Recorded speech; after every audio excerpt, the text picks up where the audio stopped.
One Nigerian footballer don't go beat one transgender hooker abina ashawo to death. Oh, this one happened for USA. You see all this oyinbo people, they get sense. So as they see say this man don't commit crime, they can't dash or say him be Nigeria. And this man, he say na real ashawo him go carry you. He no say na tokumbo ashawo. This one be say na man abi woman na him go carry. They talk say this boy name na Isi David Etute. Saying they play for Virginia Tech football. I can't wonder since when Virginia enter Nigeria. That means you supposed to know say this one no even be anything related to Nigeria. Fine if you get Nigerian name, but it be like saying abroad. Now this boy don't they stay since. Now this boy will commit this crime.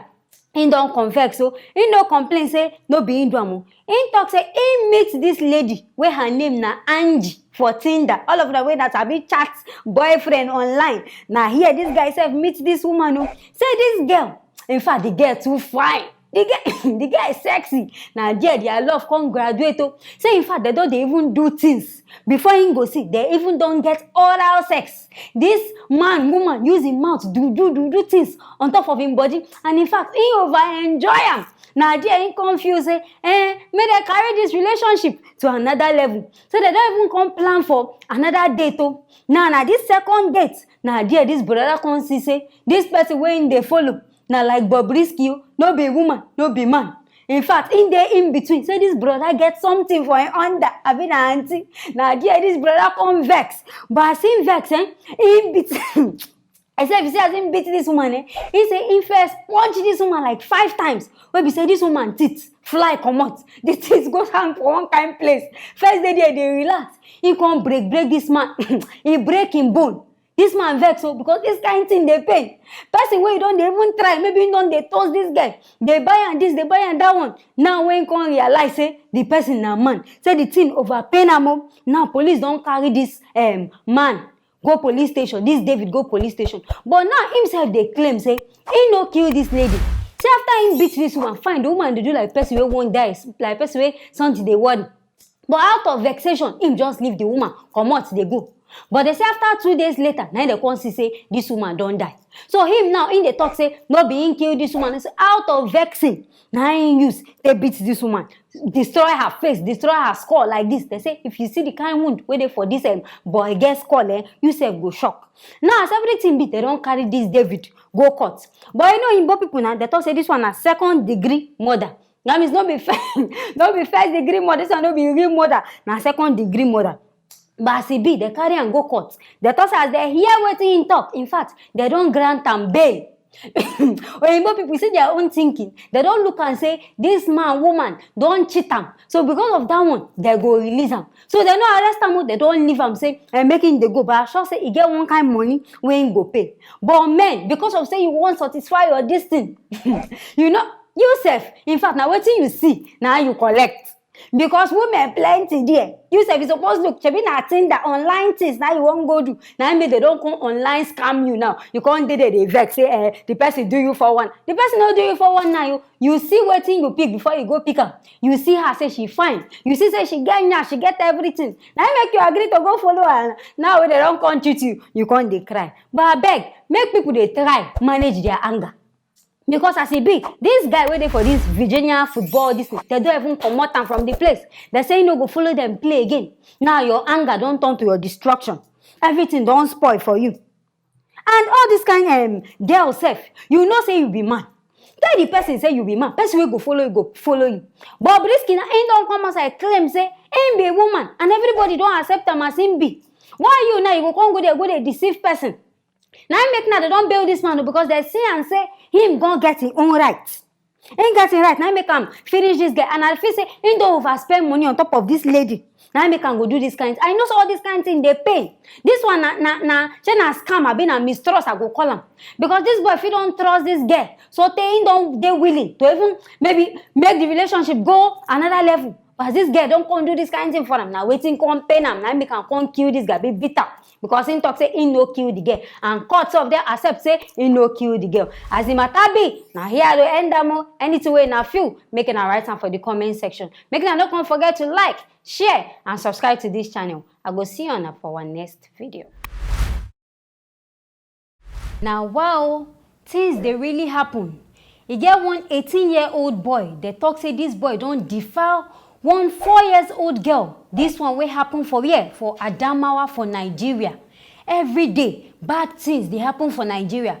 Children of nowadays, 18-year-old boy, we suppose they go school.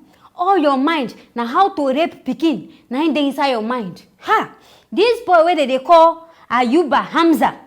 Now be this boy name. They talk say this boy take advantage of this small pikin in the sense where be say they say this small girl parents no dey together again. That means the papa and the mama they don't fight. So this small girl now they can't carry this pikin say making con they stay with him grandma as it be say this man and this woman no go fit take care of these children again. Now there this small pikin they stay with this grandma and no know where grandma self go they go every day. Where be say this boy, this Hamza of a boy go they rape this pikin, and they talk say no be even the first time. Where they catch this boy talk say no be the first time, no be even in second time, and no be in third time. When don't they follow this girl they sleep? You know even the 4 years old. This girl supposed to be like your younger sister, your small sister. Oh. Now you can't decide say now only her. Now in the way you want they follow sleep. Now what for people? All these small children now where they born and don't know the kind soul, the kind devil where they groom them. Because the way where they react, the way where they behave, you go they wonder say if not so they just like maybe another thing. Now they push them to they behave like this. Now this boy they don't catch her and they don't already carry this small pikin self go hospital, go they do test for her. If say no say this grandmama self catch this boy now, nobody go know as this thing happen. They talk say this grandmama come out. That means this boy even get the vim. He go they sleep with this girl inside in grandmama house. Say grandmama come out before she go come back and see this boy there on top of this 4-year-old girl. Now their grandmama come start to they shout. Now their neighbors come run, come outside, come go call police where they come arrest this boy. You know what they oversweet me? Say this boy don't even reach 18 years. Yes, so that they go arrest him. He go know as they be. Hausa people, as you know say this thing don't the hungry you do at that age. 18, why you not go find 18-year-old girl thing? Go they follow. Now 4 years, what do you want even enjoy for that place? Because he show me say this small pikin with the cry. Now make it a good parents make na the day together, make na the monitor on a pikin. If say na one pikin where they sharp, I be one pikin where we say in mama they notice and where. If you dey bath this pikin, you go know say something they worry this pikin. But especially if you say the grandmama self not even to get her time like that. Grandmama go her own place, leave pikin for house. Now make this kind of things they happen. Even some children self, train your children, make your pikin they sharp. Forget say you go to talk say this pikin too bad, it too do this one. Sometimes they good. You go see some pikin, if somebody touch them, all this ajebota pikin, they go don't talk. Mommy, somebody touch my vijay. But this one now, aboki pikin, he not talk anything. He just leave her. Maybe you don't even know what be this vijay say for in language. So you don't even know. Say want to explain to your mama say, this brother don't they follow and they sleep. I be this brother don't they touch her. Now wow, but as it be like this, the commissioner of police, what do they call him? Aliyu Adamu, don't tell all the DPOs. Say anybody where they catch, where they commit this kind of crime, may they arrest them. Because this thing they happen well. It just be say people know the fit talk. You go even see adults where be say they don't even follow them sleep from small. But because of say fear, maybe this brother go tell and say, if you talk this, I will kill you. The pikin no go gree talk. But as it be like this, police don't give order, they don't drop order. Say anybody where they catch.